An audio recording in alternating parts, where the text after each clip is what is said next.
Do you have a Kenneth in your office? Now that may sound like a strange question, but let me go into you about what actually happened.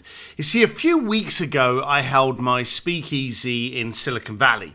Speakeasies are our masterminds where we get 30 to 40 top shelf entrepreneurs, and we quite simply just tell them to meet us in a location, at a door, and then the next 2 days they have no idea what's going to go on with their life. But we get them into cool venues, cool places, and we get some amazing people to come and help workshop their life to make their business more productive and to make them more impactful. Anyway, pitch for the speakeasy over. This one was in Silicon Valley, and our host hotel was the Virgin Hotel in San Francisco. Now, I turned up. I'd had a speaking gig the day before. I turned up late morning, just having a quick bit of lunch, and a guy came over to me and he said, "Hey, can I interest you in a drink, a cocktail or a coffee, or, what would you like?" And I said, "Oh, is your barman any good?" Now, anyone that knows me knows I'm incredibly picky with my drinks. And they know that they have to be right. You start muddling a cherry or an orange in an old-fashioned, and I literally can cringe up. It's horrible.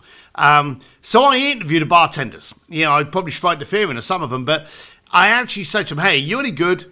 Do you make a lot of these? What do you use? Do you muddle the cherry? Do you muddle the orange?" And if they say, "Yeah, we do," then I say, "I'm out." And this guy didn't do it. He said, "Our bartender's actually pretty good." And I said, "Okay, fine." And he went over, spoke to the bartender, obviously said, "Look, we've got a pain in the arse over there," and he's asking if you're any good. And the guy came back and he said, "What whiskey do you choose?" And I said, "Look, you're great. You tell me what I should have." And he went, "Okay, leave it with me." And he went off. And I have to admit, wasn't overly confident. Came back with a tray with my old-fashioned, and on there the bottle of Yamazaki 12, which for any of you that don't know is a pretty decent but not overly expensive whiskey, and it's a Japanese whiskey. And this was a very loose wording of an old-fashioned, but it was an incredible drink. It really was incredible. Then the guy came over, introduced himself to me, we chatted a little bit, and I left. And I was really impressed with this drink. I went back later on in the day, and I said, "Hey, I want an old-fashioned." He's like, "I gotcha. We're not doing the same, though." And he went off, and he did me a different one, this time with Whistle Pig. Now, here's the thing, and I'm never going to call him a bartender again. He's a mixologist. He's an artist, without a doubt. He, over a period of 2 days, and I had quite a few nice drinks from this place and from this gentleman, I never, ever got the drink I ordered. Every time I asked him for an old-fashioned, every time I asked him, and there's a drink called a penicillin, every time I asked him for one of these, he's like, "I gotcha." And he went and did something better. And he said to me, "Look, if you don't like it, I'll change it." But he went out of his way to give me something that would wow me, that would impress me. He took it on himself. Now, if you haven't worked out by now, the guy's name's Kenneth. So, day 2, we went up to the rooftop bar of the Virgin Hotel, and I'm there with a friend of mine, Nick, and I said to him, "This is a fantastic hotel." He said, "Are you kidding?" I said, "No, this is brilliant. I absolutely love it." Now, it was only about 8 months old when we got there, so everything was pretty fresh. The hotel's quite nice. I'm not going to tramp the hotel. It's a great hotel, really nice, good location. But he found that the place was horrible. He had an impression it was horrible. Now, I said to him, I was down there yesterday, and I told him my Kenneth story. And he turned around and he went, "Order a drink now."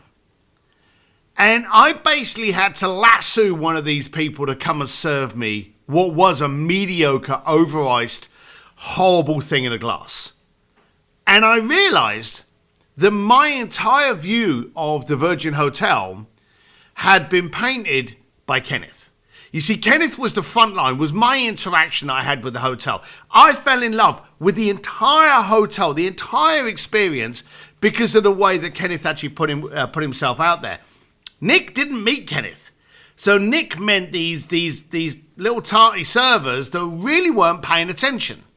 Now, in our business, if someone comes to us, it's our business. We love our business. We know about our business. But we employ a lot of people that are focused on Friday night, focused on paying a mortgage. And hey, that's fine because we've all been there. But Kenneth wasn't getting any share split of the bar, but he held himself accountable to look after a client, i.e. me. That Kenneth gave me an experience that I went and even boasted to other people about.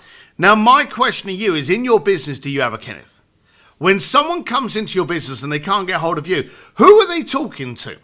Who gives the first impression of what you stand for? Who's your front line?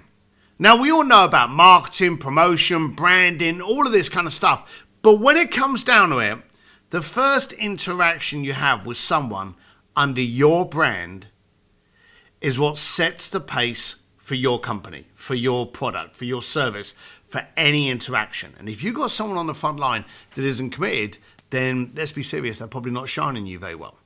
So I want you to go back, I want you to look at your team very aggressively and go through it. Which one of these is a Kenneth? If I was out ill, which one of these could stand up, hold the fort, express my tone, express my passion, express what I stand for? Because sadly, when you do that, you find out there's a bunch of people that work for the paycheck and there's others in there that work with you. And you may want to get rid of some of those people. I'm very proud that I have some people who I trust that are great frontline people, and I have a few Kenneths. So that's it for now. I want you to focus on that. I want this to be more impactful because, bearing in mind, I want you to be brilliant. And if you've got some people holding you back, even if they work for you, then that's a problem. Anyway, Steve Sims, chat with you soon.